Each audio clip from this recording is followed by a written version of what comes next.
Landowner group file lawsuit against Barrack.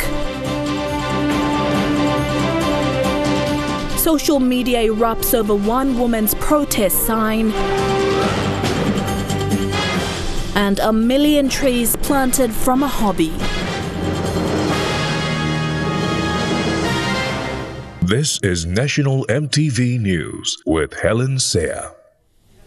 Good evening and thanks for joining me for Tuesday's news. The Twanda ILG in the Porgera mine lease area has filed an 8 billion KINA lawsuit against mining giant Barrack New Guinea Limited for environmental damage and socio-economic losses over 30 years of the operation of Porgera mine. ILG Chairman Solet Haro made this known in a media conference today, calling on the government not to issue a new license to prospective developers until legacy issues by BNL are settled.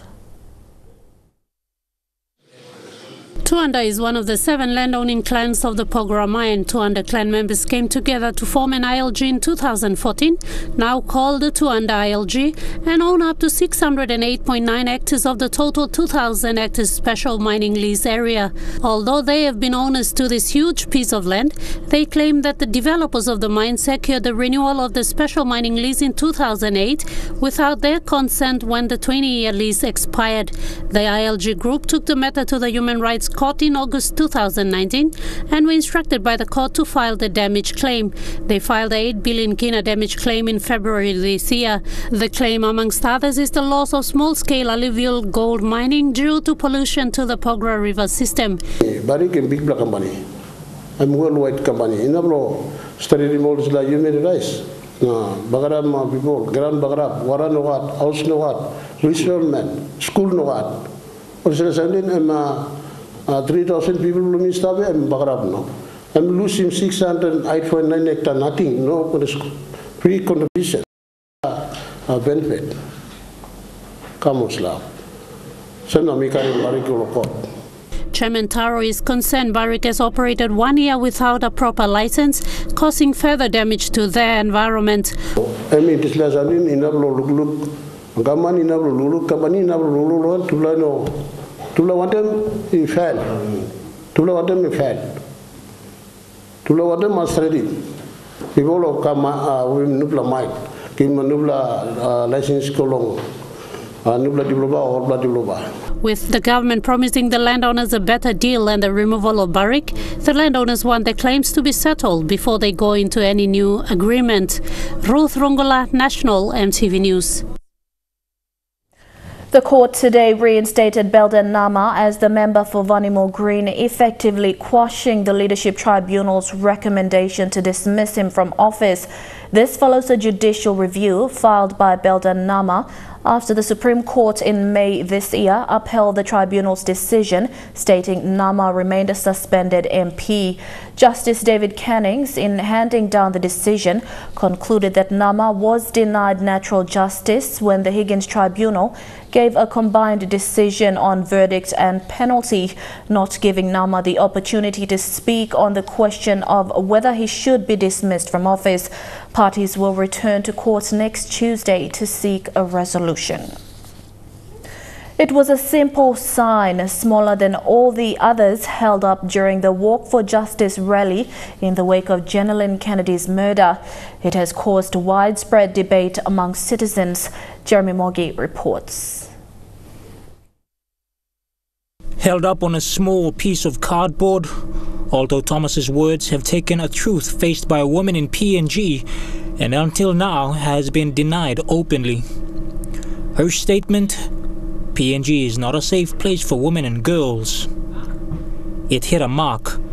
Denials have been outright. Comment after comment on various social media forums have been made, denying that the country is unsafe for the female population. Statistics say otherwise. Murder and rape in various parts of the country have been reported by EMTV and other media organizations in rising numbers over the years.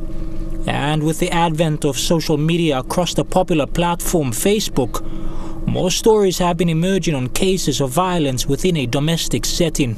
Some have seen women burnt alive under the pretext of sorcery, others under the guise of infidelity. Calls time and again had been made by a number of advocacy groups and individuals calling for more to be done. And while the reaction in each case had been in support, it's been leisurely. But that's not to say it hasn't been overlooked. Mary safe havens have been created across the country. In 2016, a women's-only bus system was established in the nation's capital. And the police have also established a set response unit to deal with these rising incidences. And City Governor Powes Parkop announcing recently that bus stop wardens would now be placed along all major transit stops for PMBs in Port Moresby.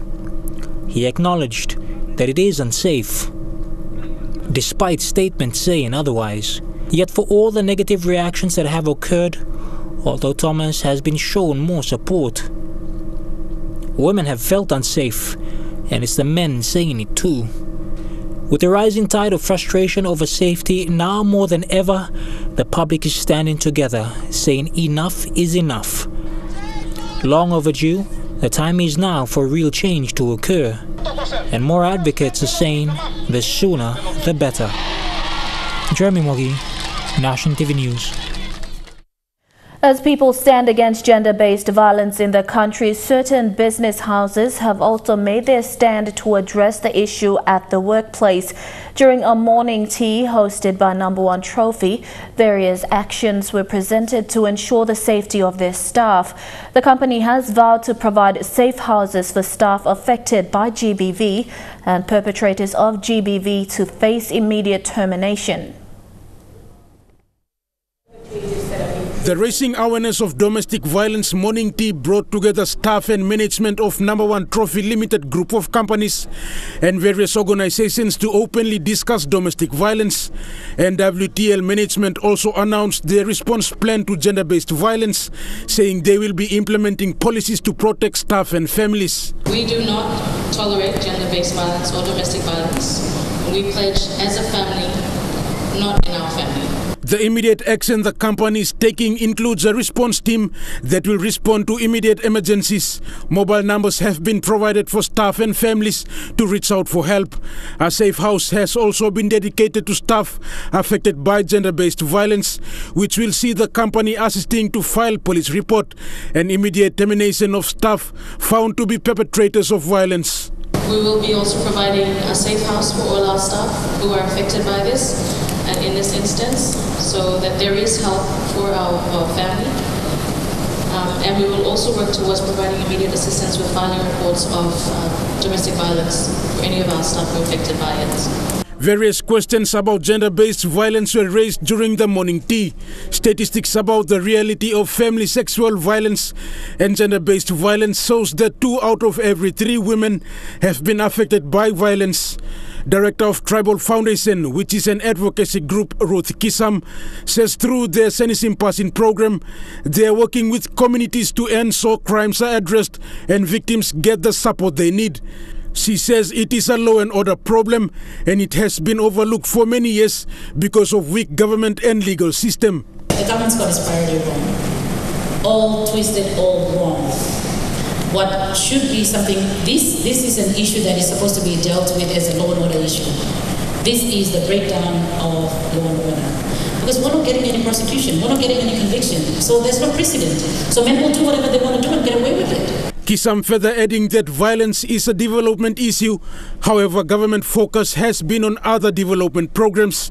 She says GBV is the outcome of where the government priorities are. The very thing that we're seeing right now is actually, it's an outcome of where the government's priorities are. We can scream all we want, march on the street, wear black, call on the government to petition, but if this doesn't become infrastructural or institutionalizing it, if they don't institutionalize this, the very act that we're asking them to do, we're not going to get anywhere. Rayon Lakingu, National MTV News.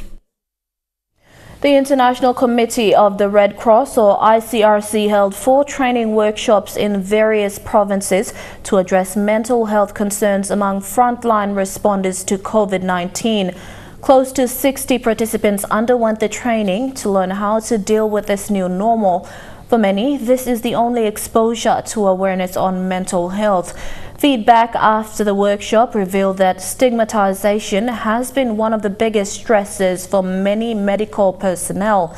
To strengthen their coping tools, the participants were encouraged to follow only credible sources of information related to COVID-19 to avoid anxiety. Red Cross plans to continue coaching and supervising trained personnel to ensure they have the support they need across the Highlands. A non-government organization touching the Untouchable is facilitating COVID-19 resilient workshops in the 7 Highlands provinces. They started with Western Highlands and Goroka province in the last 2 weeks and will continue to the other provinces. The aim is to ensure health practitioners and the communities can be prepared to respond to COVID-19.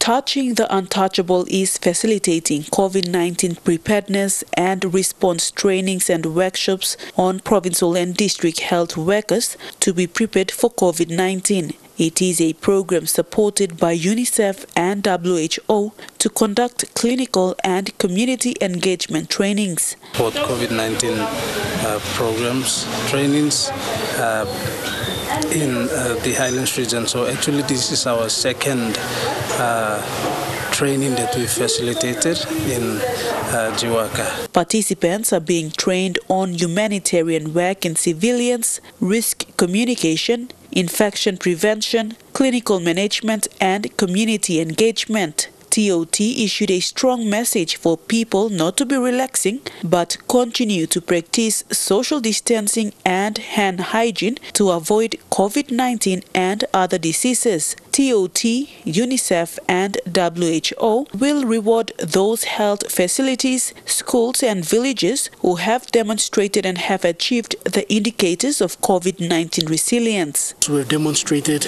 and we've achieved indicators that show that they are COVID-19 resilient and also health promoting. It is a 12-month program that runs from June 2020 and ends in 2021. The same workshop will be conducted throughout all the provinces in the country. Fasenata Yama, National EMTV News, Mount Hagen. Local communities and tourist groups will now have a safer and smoother ride to the Kokoda Track Southern Gateway following the completion of repair work on the Owens Corner Road. Part of a partnership program between PNG and Australia under the Kokoda initiative, the project engaged locals as traffic controllers and maintenance workers, providing much-needed employment as the Kokoda Track remains closed due to the COVID-19 pandemic. A ward councillor said the repairs would keep the road open as many will use it to access markets, public services including health clinics and schools in Sogeri and Port Moresby. Each year different sections of the road are repaired as part of an ongoing commitment to keep the Kokoda Track accessible for trekkers and the local communities. You're watching National EMTV News. Still ahead, construction company Hornibrook's plans to develop Lombrum Naval Base on Manus Island and one man's hobby recognized after more than 30 years. Those stories and more when we come back.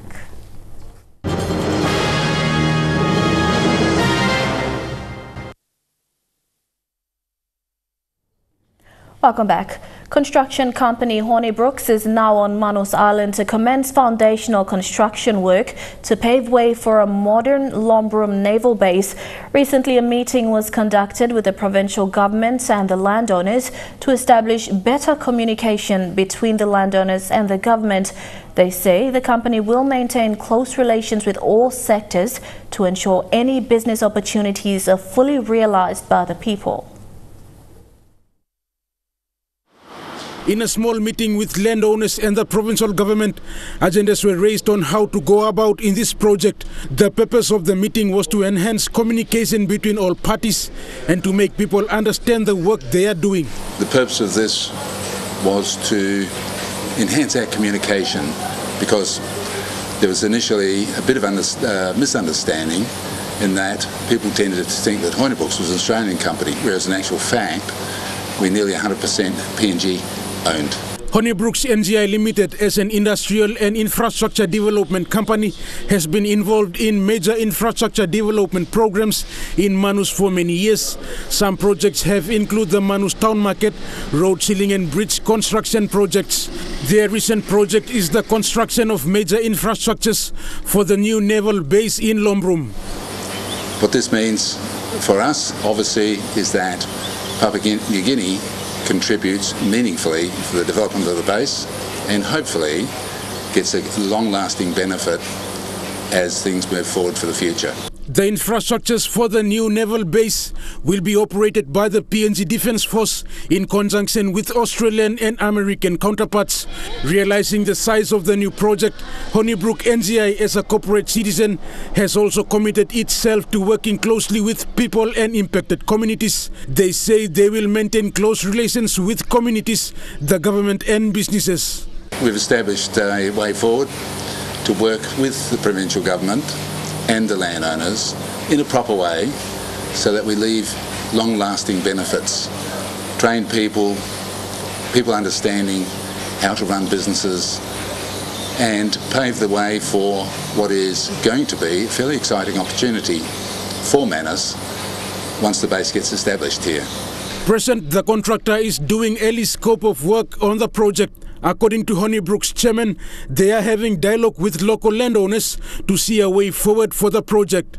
We're just trying to communicate with the landowners so that we can move forward in a nicely structured and equal sort of way. Rayon Lakingu National, MTV News. An entrepreneur engaged in small to medium businesses expanded her business through the support of the National Development Bank under its SME loan products. Veronica Andrew, who now owns 3 PMVs, says it takes determination and commitment to be successful. Andrew is encouraging more women to expand on their businesses, as not only men can venture into business opportunities. This is the third vehicle Veronica bought through the support of the National Development Bank.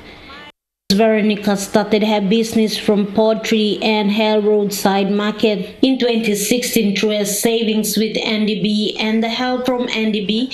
She was able to purchase her first vehicle. The National Development Bank, through its loan products, is aimed at helping small enterprises or SMEs grow. Starting loan, we want to marry block market. This is stalo market, misa market, market ice block. Look out all this law or something. So me bring money, go come to bank, put in money. Last year, the couple bought their second truck to continue expanding their business. Veronica says with the high demand her business has, she has bought a third truck this week. Veronica's husband says her commitment has paid off and encourages all men to always support their wives' ambitions.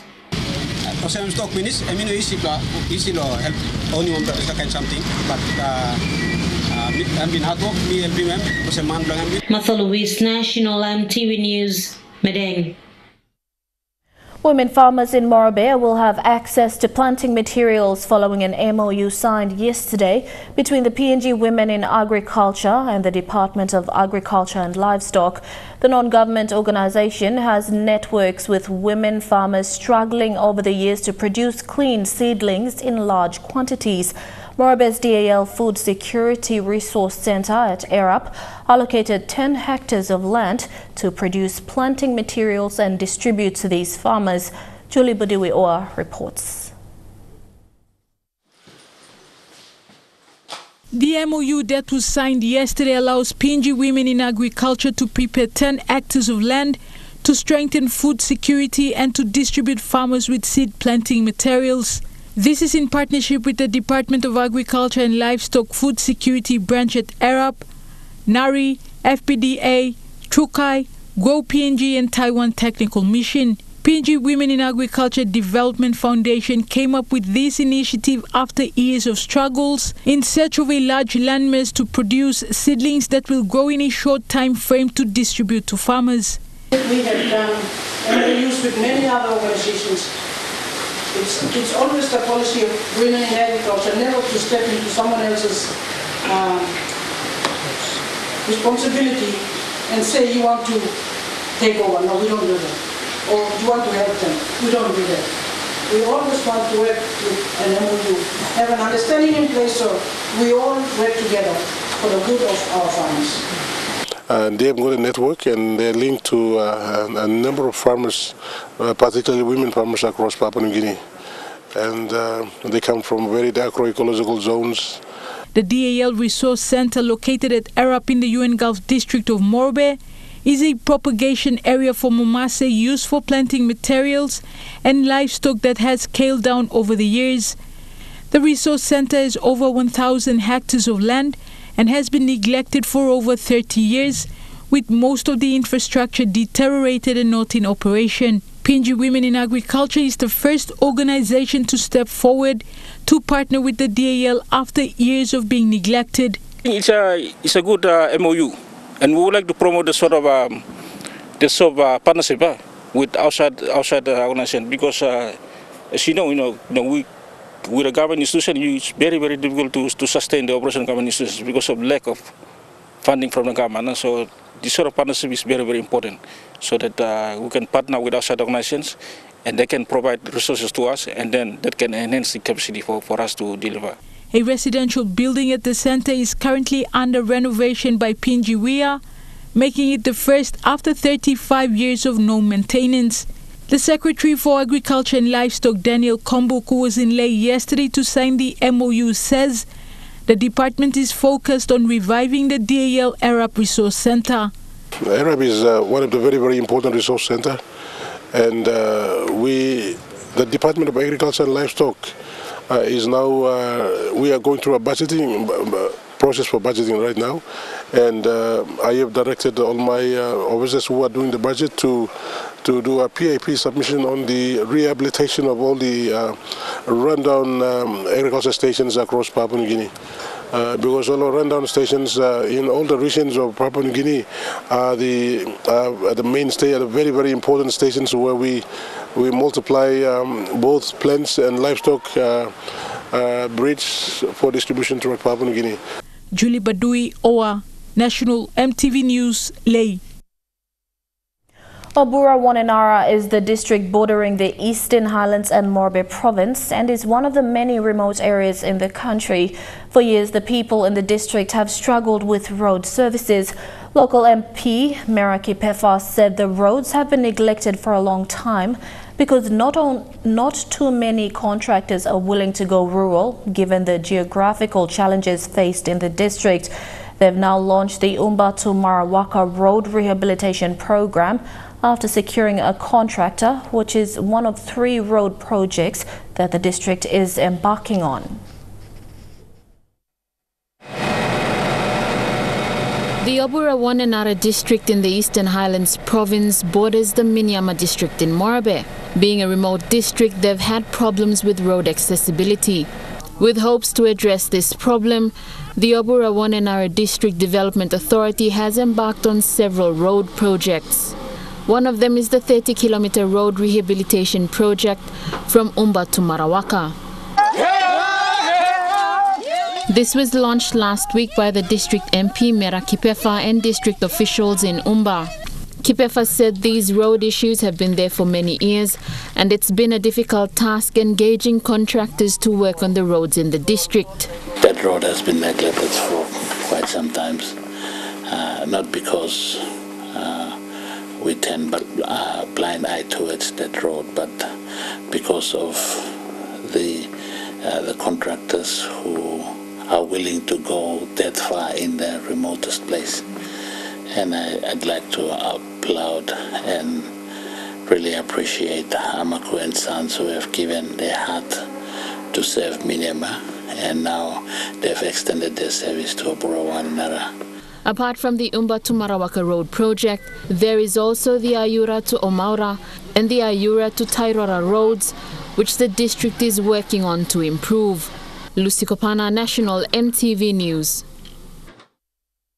The North Coast Road in East New Britain Province has been given priority to be rehabilitated at a cost of more than 900,000 KINA.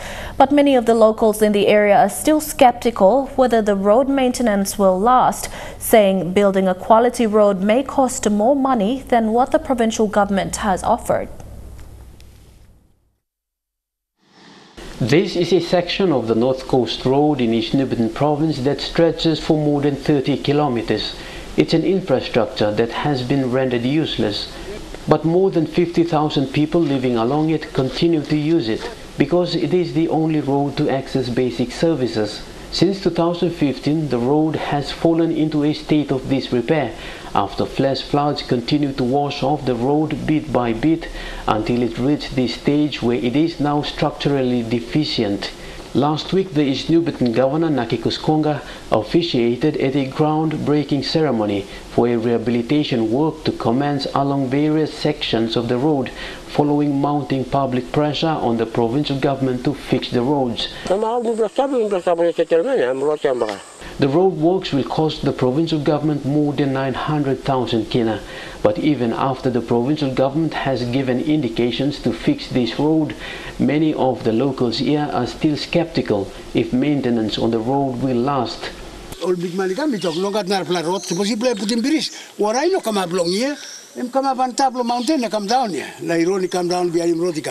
Bad roads are fairly common all over East New Britain Province. The East New Britain provincial government wants to fix the bad roads after claiming it is one of the key infrastructures to developments in the province. But that will depend on the availability of money and how soon work will begin on the roads that are similar to this one. Edwin Fidelis, National EMTV News, Kokopo. It's not every day children from a rural school get to go on an excursion out from their village during holidays. This is the case for 24 orphans and disadvantaged children from rural Bundi in Medang who travelled to Goroka today. This morning, the children got on a bus at the Gambog station in Chimbu to start their 3-day excursion. The trip, organised by a local community-based group, the Kumura Foundation, is aimed at exposing these children to urban life. According to Director Vincent Kumura, the children aged between 6 and 10 have never travelled out of their village to an urban setting. Riding a 25-seater coaster bus, seeing the planes at the Goroka airport, visiting the University of Goroka and the iconic Round Round Theatre will be part of this experience. This is part of the Kumura Foundation's Rural Education Focus program, aimed at educating disadvantaged children to give them a chance in life, and is being sponsored by the Sir Brian Bell Foundation. And on another positive note, playing sports or listening to music may be a hobby for some, but for Peter R. Mack, tree planting is his hobby. Mack has so far planted over 1 million gum trees in Jiwaka Province over a period of 36 years. Jiwaka Governor Dr. William Tongup surprised Mack with a sawmill and chainsaw after hearing about his story. Mack started planting gum trees and forestry in the early 1980s while working at Wagi Mack Plantation in Jiwaka. Mack said planting these two precious trees is a gift from which people need to master in collecting seedlings for nursery and planting. Mack loves planting trees and owns more than 1 million trees and supplies more than 30,000 nursery seedlings every year to buyers in the 7 Highlands provinces.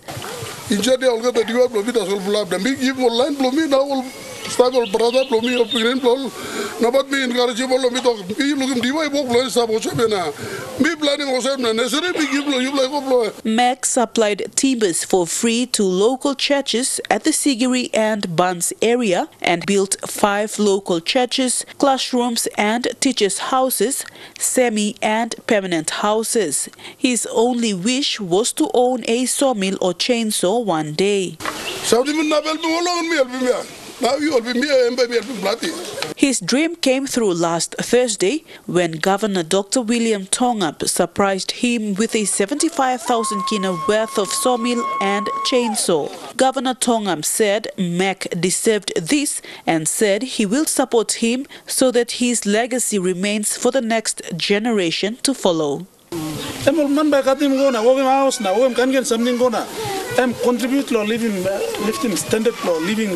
Dr. William Tongam said Mac will sign a contract with Jiwaka Provincial Government and the Provincial Education Division to supply schools in Jiwaka seedlings as well as teaching students to plant trees. Commitment must plant more than 10 million next 10 or 15 years. Dr. Tongam said the value of these 1 million trees today is 5 billion kina, and he urged everyone to start planting trees. Vasinath Yama, National EMTV News, Mount Hagen. And now looking at the NASFund market report, the KINA closed unchanged at $0.288 in the interbank market. At Bank South Pacific, your KINA is buying $0.2805 $0.3984 Australian dollars, $0.2402 euro, and 29.47 Japanese yen. Looking at commodity prices at New York close, gold is trading higher, coffee and cocoa closed lower, and copra closed higher. Crude oil is trading higher, palm oil and copper closed lower. And on the stock market, the Dow Jones closed at 92.39 points higher. The ASX 200 is trading at 43.28 points lower, and the All Ordinaries is trading at 37.83 points lower.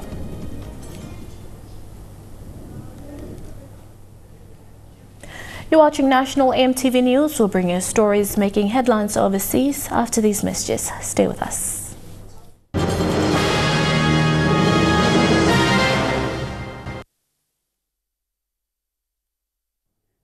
Welcome back to the news. Turning overseas, diplomatic tensions between China and the United Kingdom are on the rise, with a warning from Beijing that it will not tolerate any interference in the affairs of Hong Kong.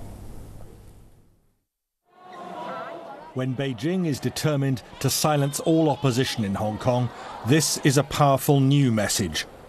We'll write nothing that could be called subversion. The world already knows the freedoms we want restored. But from the moment China imposed its security laws and started fresh waves of arrests, Beijing has become more and more angry at Britain's response.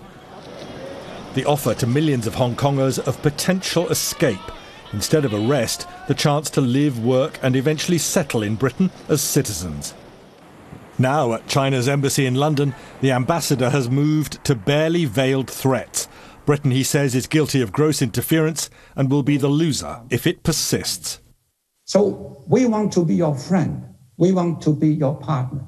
But if you want to make China a hostile country, you have to bear the consequences. And the ambassador also warned Britain about its future 5G network, which promises super-fast connectivity. Cut the Chinese giant Huawei out, he said, and Britain's entire trading future could be a victim. But Boris Johnson does seem to be moving away from Huawei on security grounds, talking today about not wanting the UK vulnerable to a high-risk state vendor. So I asked the Foreign Secretary where this is all heading. The real issue here is one of trust, and whether China can be trusted to live up to its international obligations and its international responsibilities. And that's a message that we're telegraphing, along with many of our allies and indeed many international partners around the world, to Beijing, particularly in relation to what we've seen in Hong Kong. And in Hong Kong, that will be a very welcome signal to leading pro-democracy activists. 3 of them have now appeared in court on charges related to last year's protests. We still hope to encourage more people continue to engage in the democracy movement. Even they ban my book in public library, they can't ignore and silence the voice of Hong Kong people. With the belief of Hong Kong people to fight for freedom, we will never give up and surrender to Beijing. With some education officials in Hong Kong apparently ordering a purge of reading material which does not teach students positively, all the signals are of a crisis in relations between London and Beijing which is steadily worsening. Australia is less than 8 hours away from closing the border between its two most populous states. More than 6.5 million Victorians now set to be sealed off from the rest of the nation. Before the borders close. Do you kind of feel like you're evacuating? Yes, I think so, because I have to rush and everything.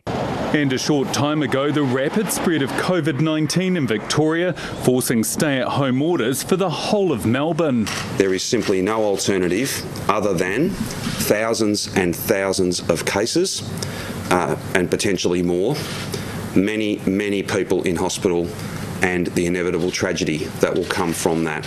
New South Wales shutting its gates from midnight. There's been a lot going on that we didn't know was there, and all of a sudden it's come to the surface and everyone's a bit freaked out about it. Hundreds of troops and police deploying to enforce a 1,000-kilometre blockade as Victoria confirmed a record 191 cases today, nearly 800 active cases in the state, 35 in hospital, 9 in intensive care. There is often a lag between when cases are recognised and diagnosed. We needed to get ahead of the potential spread. It's a nightmare for the cities of Albury and Wodonga, which straddle the border. Residents here used to crossing daily. Today they reported 3 new COVID cases. We really rely on our Wodonga people. We love having them over here, but if this is something we need to do in the short term, so we don't have issues in the long term, which unfortunately is something we've got to deal with. Exemptions to cross will be limited, work, school, healthcare and sometimes compassionate grounds.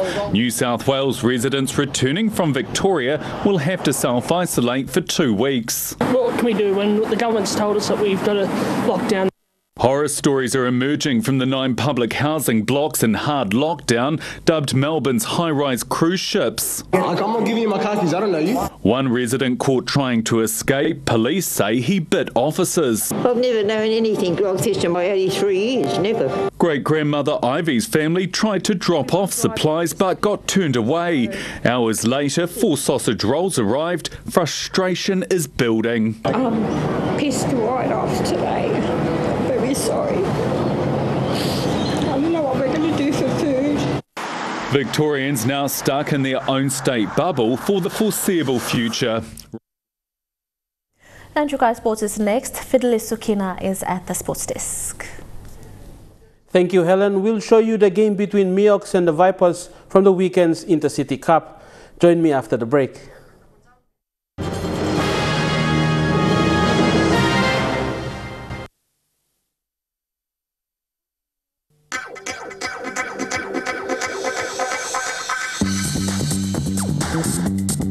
Trukai Sports.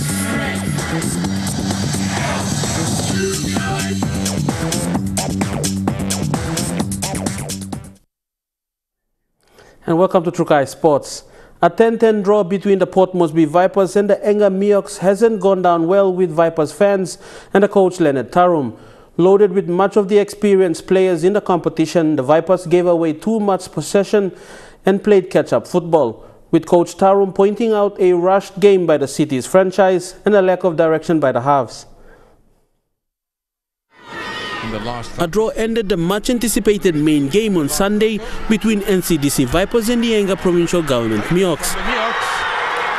The Vipers had a strong team on paper with Hunters captain Ase Boas and Kumul teammate Thompson Tete, the most notable names in the team. But it was hooker Presley Soto that went over the line for the first try.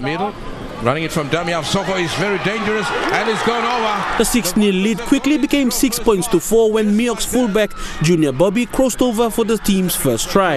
Instant score, and yes, Meox leveled the score before half-time with a converted penalty. The Meox took over the lead in the second half when Valentine Wambi crossed over for an unconverted try.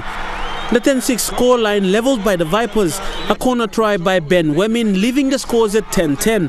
Though the try was awarded by referee Paul Wani, it caused some controversy when the replay played in slow motion, which suggested otherwise that Wemin had placed the ball on the sideline. Face ball across. Oh, he's put it on the line. Former Enga Meox halfback, now coach of the team Roger Laka, said the Vipers had the stronger side, but his team managed to hold them back. We saw their lineup. They got a very good squad, experienced players. again, we just stuck to our game plan. Yeah, just playing as a team. Everyone doing the little things right, sweating our guts off inside the field, and it showed off at the end of the game. The Vipers experienced it little in facets of the match, with coach Leonard Tarum clearly disappointed with the game, with forced passes a concern. The halves also lacked the direction, with Tarum pointing out Ase had minimal effect in the match. The drop balls, I think the boys were rushing, rushing plays. We expect them to, control the halves, control and looking at the experience within the ruck. We had Ase there. Our expectations were high on him to control and manage the game, but it was not there. So probably within the week we will do more on that. And Trukai Sports continues after the break. Stay with us. Trukai Sports. And welcome back to Trukai Sports. With COVID-19 forcing businesses and sports to a tight corner financially, PNG's Intercity Cup Rugby League competition is also running on passion rather than making profit. The Papua New Guinea National Rugby League competition says they are not concerned about making profit, instead are focused on giving Papua New Guineans a chance to watch rugby league. With restrictions on venues and the country's new normal for sporting codes, the Digital Cup, PNG's premier rugby league competition, is having to spend more with little return in revenue. With limited number of people to attend games on weekends and only 2 venues allowed for competition, Papua New Guinea National Rugby League competition is forced to put passion before profit. Yes, the ticket prices are relatively low compared to the number of seats that we'll be having available against the cost, so it's running at a loss if you work the numbers, but that's something that NRLC is committed to give back. PNG NRLC manager Stanley Hondina said that they are still maintaining the same benefits for teams that take part in the competition. This includes accommodation and airline travel, among others. New normal, few cuts here, few cuts there. We go through it. At the end of the day, if we can deliver 22 weeks of football or 27 weeks including grand final, then everyone can put their hands on their chest and say, at least I've been a player through this tough time to get this sport over the line. But Hondina says that the current arrangements in place that allowed for the first weekend of competition are subjected to review on a weekly basis. Subject to review on a case-by-case basis at the end to see how we go through it. Financially, it's a struggle for us, struggle for our franchises, and we've set a pace that we'll go together. Together we can go over this pandemic. Together we can go over the line. With the COVID-19 pandemic a buzz on almost all social and mainstream media platforms across the globe, Hondina says Papua New Guinea needs rugby league to fill in the social gap brought on by the pandemic. They love the game when we demand from them. If there's something that we have to give back to the game in such time like this, we give it back to them, so that instead of talking about the disease and worrying about COVID, they can have some relaxation. Contributing to nation building, if you like, is the return on our investment. That's what we sold to our sponsors and partners. And that story ends Trukai Sports. Helen will be back with the weather details for the next 24 hours. Bye for now. Trukai Sports.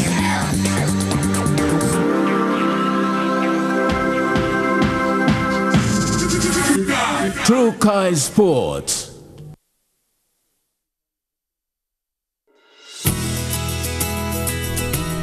This weather update is proudly brought to you by MoniPlus, with you always.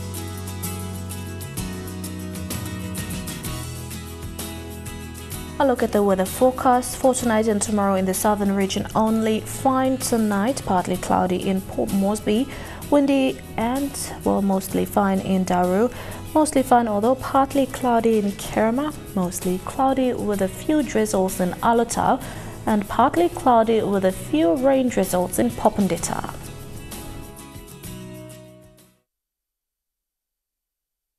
The weather update was proudly brought to you by MoniPlus, with you always. Now that's the news, sport and weather for Tuesday, 7th of July 2020. From all of us here at EMTV, pleasant viewing. Good night.